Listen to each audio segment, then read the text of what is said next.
hope you enjoyed that experience of drawing your scientist. And now we're going to talk a little bit about the history of that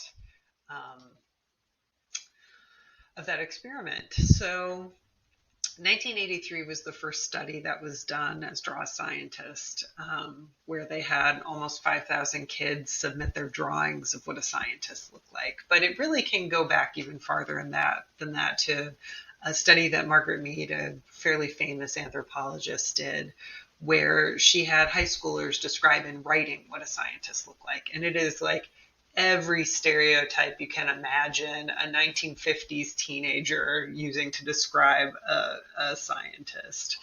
In 1983, it was not that much better. 28 of those almost 5,000 drawings were female scientists. All of the rest were male.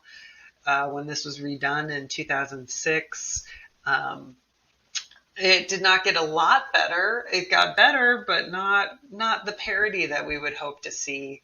And none of these studies looked at race. I think it's probably safe to assume that most of the scientists described in the Margaret Mead study could be assumed to be white, and probably true for the other settings as well. So this is a problem. When we think of a scientist, we've got a very narrow set of identities that we consider to be a scientist. And it's in all of our best interest to broaden that up a bit. So we're going to talk about that. There's an article in the Google Classroom if you want to read it. If not, that's fine. It's optional, and I'll sort of summarize it for you, but it's by Carloni and Johnson.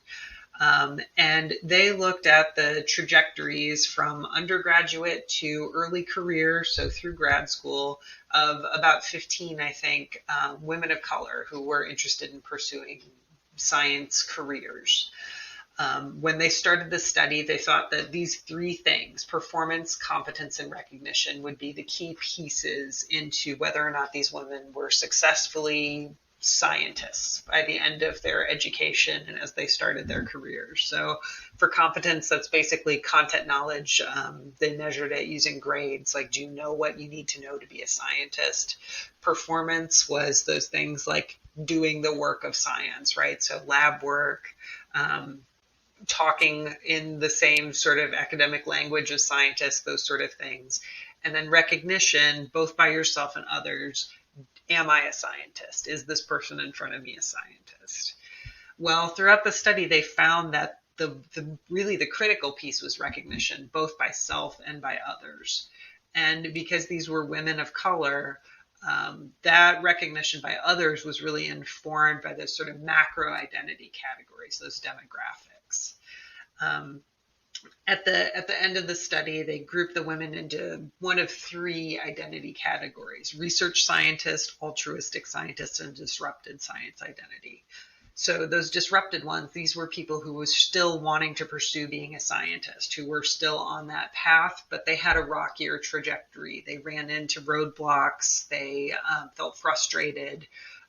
There were things in their way to becoming the scientist that they wanted to be. Research scientists were ones who were recognized both by themselves and by others as being successful, doing the work of science. That was where their identity was coming from. The altruistic science identity is kind of interesting. These are people who were mostly in health-related professions, so doctors or doing medical research, and they found their sense of identity was less about, do my fellow scientists recognize me as a scientist, and more about, does my community recognize me as a scientist? So they were doing work that they saw having value to the communities that they came from. And so the recognition that they valued was recognition of being a scientist by not other experts, not other scientists, but by members of their community that they felt like they were doing the work for and representing. And so I talk about identity here because it is really important and foundational to some of the theories that we're going to talk about here. And I want us to think about how we can open up our classrooms for a wider variety of identities, or to let our students do some identity work and thinking about who they are and who they are